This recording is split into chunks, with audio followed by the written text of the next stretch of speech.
Did Dorian sound like he was on twice speed then? All of us speaking so quick. I thought, fucking hell, how do I slow this thing down? Let's have it. Let's have it. Let's have it, son. What audiobook was you listening to? Oh, that one I put in the group yesterday, which I started listening to it. I put it on ages ago, and then I come back to How to Own the World by Andrew Craig. And it's the more you listen to it, the more frustrated you get with the system we've already talked about. But how, we talked a little bit about actually high-ranking officials blatantly doing things not in the interest of wider society.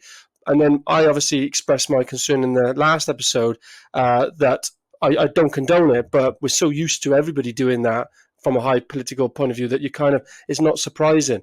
This book reaffirms that, because actually when you listen to it and all of the things the government do, they deceive us every single day on everything. Government fiscal policy, the real intentions of the actual policies, inflation, and they actually strip a lot of wealth from middle class people and pensioners, and none of that gets. They do it in a complicated way that makes it look like they're helping by injecting 100 billion surplus into the economy. But what that really does is fucks everyone else up.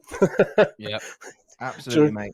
They're there to fuck us, mate. But it's not actually the government; it's the government being ruled by the establishment. So it gets even more deeper when you look into it. It's just the politicians are the puppeteers that have to go and communicate with us near minions. Yeah, I recommend any listener though read that book, because it gives practical tips on how to try to play the game, so to speak, to your advantage, and get wealthy in kind of any scenario you're in, from a wealth point of view, job point of view.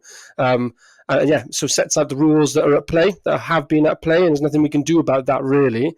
We just got to know how to take advantage of that game ourselves.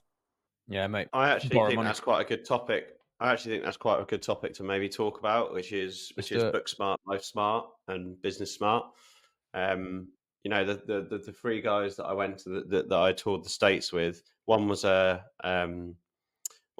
trader, stockbroker, and now runs his own hedge fund. The other he's definitely the lowest IQ. Definitely has some sort of I don't know. This is on record now, mind Jack. Are we recording? We started, are we? It's just on record now. Yeah, fuck it, we started. One of them's definitely got ADHD, and then the other one was probably the smartest out of all four of us.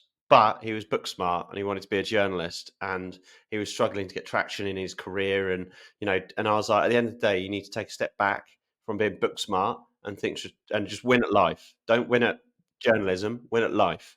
Because you could be the best journalist or the worst journalist, but one of you is going to get, can be super wealthy, obviously passion and money are two different things. But anyway, coincidentally, the guy that was the probably the slower one of the group is absolutely killing it, and that's because he's smart on life. And he's lazy, so he creates stuff to save him time, effort. Yeah. Problems, and he's super switched on with like tech. So I always said he's going to kill it, and everyone's like, I don't know. But anyway, but that's it's funny. They say like some of the best entrepreneurs are lazy, and being lazy doesn't mean that you're not hard working. It just means that when you look at the problem at hand, you want to get the quick. You just want to find the fastest solution there. Being lazy, really. And when I was like growing up and I was labouring inside, I always used to, we're lugging debris from 3 stories down to a skip outside in the garden, and I'm just looking out the window thinking, I could throw this brick into that skip right now, So, and I would do stuff like that and get in so much trouble. I'm thinking, why don't you just get a chute and just chuck it all down? What have I got to go up and down 50 times for? This makes no sense. But yeah.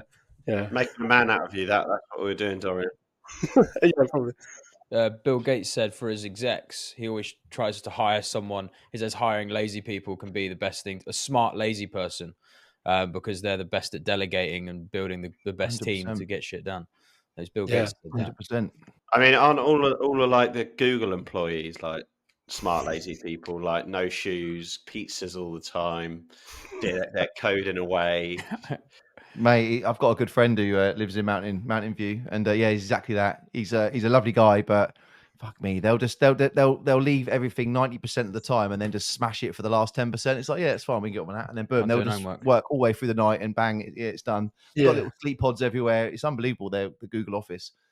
Free food and drink the whole time. They just don't want you to leave. You're just part of the culture, part of the yeah. life. That's what happens when you're swimming in cash, my friend. Yeah, I It know. doesn't happen like that in the Unlimited construction funds. sector.